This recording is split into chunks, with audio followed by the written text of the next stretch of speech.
Yo, what's up mga ka-jeep trip at mga ka-jeepers? Magandang araw sa inyong lahat. Ngayong araw ay samahan nyo kami ni Almond at ni Anonymous sa tarima ng Esposo Muffler Shop dito sa Malvar, Batangas para papalitan ng kanyang muffler. Dahil grabe na ang ingay ng tambucho gawa ng mga singaw nito. Nga pala mga bossing, bago tayo magsimula ay siguraduhin nakasubscribe ka muna sa ating YouTube channel at syempre pakipindot na rin ang notification bell para updated kayong lahat sa latest jeepney videos natin. Kaya tara, samahan nyo kami sa Malvar, Batangas sa tarima ng Esposo Muffler Shop. Time check mga bossing, alas 4 na ng madaling araw at nandito na ako sa bagong garahe ni Anonymous mga boss. Sa garahe yan ng Manifest dito sa Miranda Village.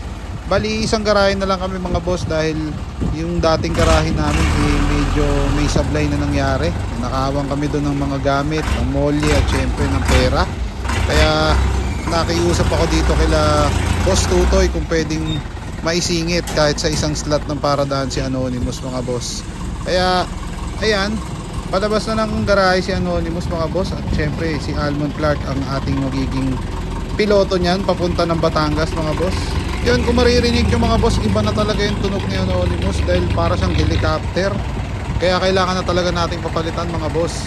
At ayan, ikinakabit na ni Almond yung mga hubcap ni Anonymous mga boss bago tayo lumarga.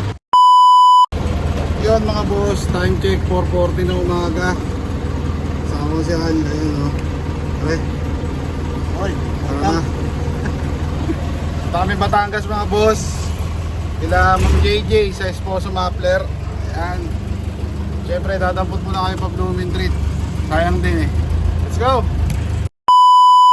Yun mga bossing at syempre lumarga na kami ni Almond palabas ng Miranda Village at syempre nadaanan natin si Conquest mga bossing. Nagpapahinga mga boss dahil hindi yata bumiyaya ang kanyang driver. At ayan, nandito na kami ngayon sa bayan mga boss. Nag-signboard na kami ng Blooming Treat para kami makakuha man lang ng kahit konting pan-diesel mga bossing dahil napakataas ng diesel ngayon. At syempre nadaanan namin ang mga nakapila na jeep papuntang Blooming Treat dahil tuwing madaling araw ay may pila sa bayan pa Blooming Treat. Pero kami ni Almond hindi na kami pumila dahil sabi ni Almond pag mga ganitong oras marami ng pasahero sa daan kaya sinubukan na namin umiskerda mga bossing. Kaya ayan, rekta na kami pa Blooming Treat mga boss. Let's go! Fast forward mga bossing, nandito na kami sa South Super Highway. Kanto yan ng Suben Roa sa Makati. Pa-SLEX at medyo nakaitim ako sa biyahe kaya dito na ako nakapag-video mga boss. At kung maririnig nyo mga boss, iba talaga yung tunog ng muffler ni Anonymous habang kami ay nananakbo dahil may mga singaw na rin yung kanyang linya, yung tambucho niya mismo. At syempre dun sa kanyang exhaust manifold meron na din siyang butas kaya ganyan kaingay yung kanyang tunog mga boss.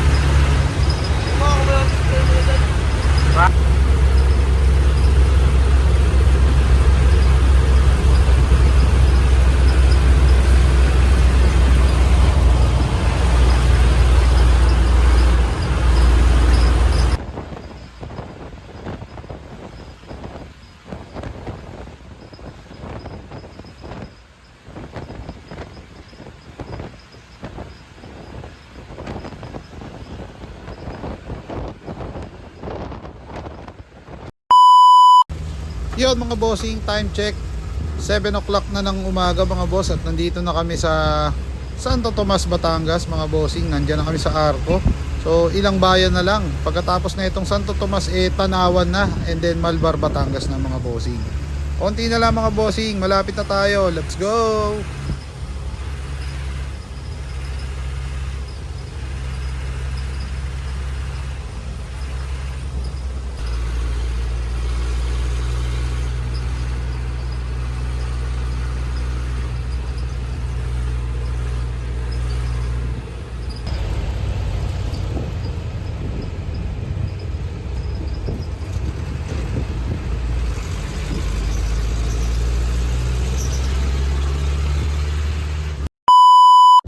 Touchdown Esposo Muffler mga boss. Andito na kami sa Malbar, Batangas mga bossing, sa tarima ng Esposo Muffler. At syempre andyan na si Boss Darren Tuason, ang asawa ni Ma'am JJ na siyang may-ari at gumagawa ng mga muffler dito sa kanilang tarima. Mga bossing, nandito na tayo sa Esposo Muffler Shop mga boss sa Malbar, Batangas. Yung branch nila dito. Actually ito yung main branch nila rito. Ayan, at gawa na natin yung muffler ni Anonymous dahil napakaingay na. Ang last na ng singaw. Ayan. Then, papalitan natin siya isang buo, tubo, mula manifold hanggang dulo. Ayan, let's go.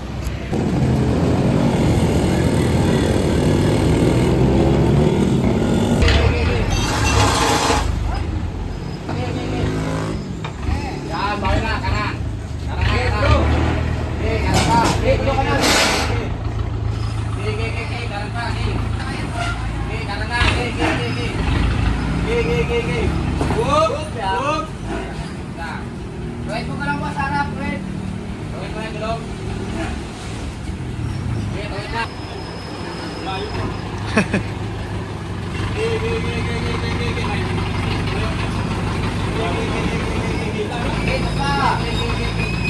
Nabaliches po. Nabaliches.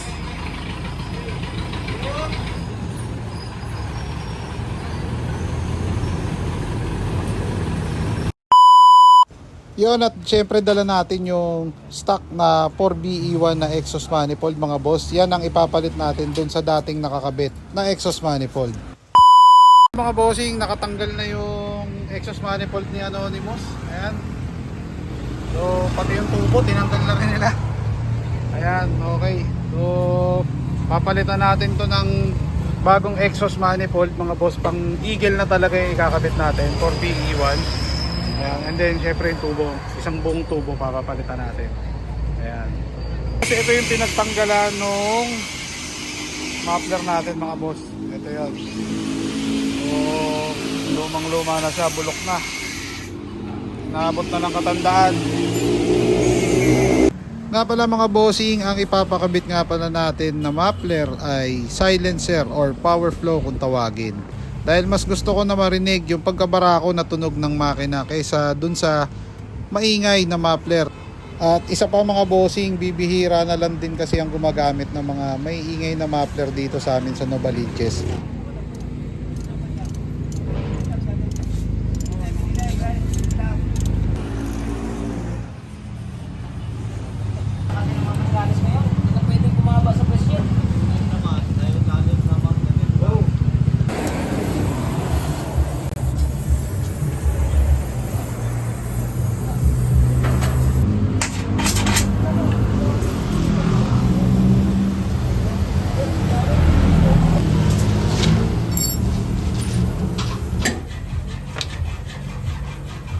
Dali babaguhin natin yung ano yan, no? Lalo yung sa chassis.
Okay ba yung tunog siya, pare? Ayos ang tunog. Angas na ulit mga gar. So all goods na to. Ayan. So papakita ko lang sa inyo yung ginawa nila boss Darren dito, nila Ma'am JJ. Ayan. Ito yan mga boss. Dito tayo sa kabila. Ito ang mga bossing kung ano yung ginawa nila dito. So dito tayo sa ilalim. Ayan. So ayan siya mga boss. Simula exhaust manifold hanggang dulo. Ito yung exhaust manifold dyan eh, no? Ayan. Hanggang dito sa dulo. Ayan. Ito ang pinakadulo niya mga boss, stainless. Yung ginawa nila. Okay. Yan mga bossing at all goods na to si Anonymous at mabiyahe na ulit. Grabe dami na naming gastos. Ilang araw na din tenga mga boss. Kaya kailangan na niyang bumawi at bumiyahe. Ayan. Shoutouts pa kami mga papagiging tayo. Ating low speed po. Okay, sino pa? Bigyan mo. Yun. Sino pa? Sino pa? Sino? King of the road, Jeepney lover. Ayun. Yan, Batangas Jeepers, Ten Saraw. sa mga gustong magpagawa. Nagalang Jeepers. Kung magpagawa, open po kami araw-araw kahit linggo po. Kahit Alahala holiday? branch. Opo. Alahala branch. Malbar branch po. Ayan, so dito yan sa poblasyon. Malbar, Batangas. Basta rin. Ayan, so usually magkano inaabot yung ganitong set sa akin? Pag ganyan, nasa 7,000. 7. 7,500. Single lang yan, single. 7.5 ayan. Pwede ba yung gawin nila yung pa-letter Y? Yung Pwede, pwede. Bale, mag-add sila ng 2,000 doon. 2,000. So, dalawang linya na yan. Ayan, okay. And then, halimbawa yung mga kagaya niya, mga may divider, gumagawa din sila, di ba? Opo, yung mga malagapak. Ayun, yun. Yung 7 divider lang po. Hanggang 7 divider lang. Ayan, maingay na rin yun, eh, no? Oh, maingay na yun. Maingay na yun, malutong na, no? Ayan, so, yung mga ganon, magkano naman yun? Yung nakakuan doon ay 9,500. 9.5. Oh, may bawas pa. Kasi yung sizes ng logo, baka sa makina ng... Didos na yun, didos na. Kumbaga nakadepende siya ma'am sa makina, Makina ng jet, saka sa size ng logo. sa size ng Pag tubo. malaki kasi yung makina, malaki din yung tubo natin gagamitin para hindi siya kagaya na rin. Hindi siya sakal. Hindi siya sakal. Kasi pag malaki makina, malaki yung tubo, yun ang match. Yun. So, ganun dapat, no? Ayan, so maraming salamat sa inyo mga boss. Thank you. Ayan, natuwi na kami mga bossing. Maraming salamat. Mga boss, parang ilang oras lang natin kinanato, no? 3 hours? 3 to 4 hours, di ba? Ayan, yun na natin kinanato mga boss. Si Anonymous na ganong mabilis lang sa kanila. Grabe, parang binibasic lang nila. Ayan. O baka gusto magpapapunta lang dito sa Batangas. Sa Mayo, libre pong pagkain namin. Ayun, no? Siyempre pagkain pa. Sa mga tropa dyan, magbago ng isip nyo. Ayun. Kahit mahal yung diesel. Ayan, so sa mga gusto pumunta, punta lang dito, Malbar, Batangas mga boss. So paano? Until next vlog mga boss.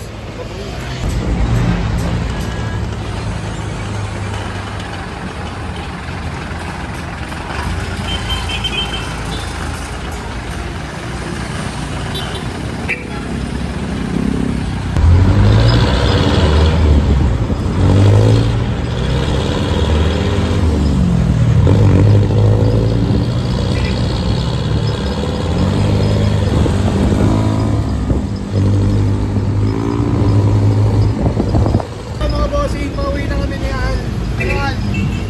Let's go! Ayan. So,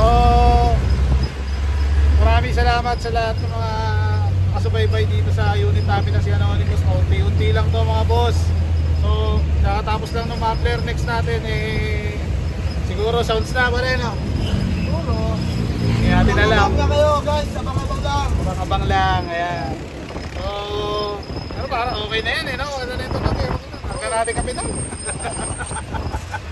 Ayan, yan.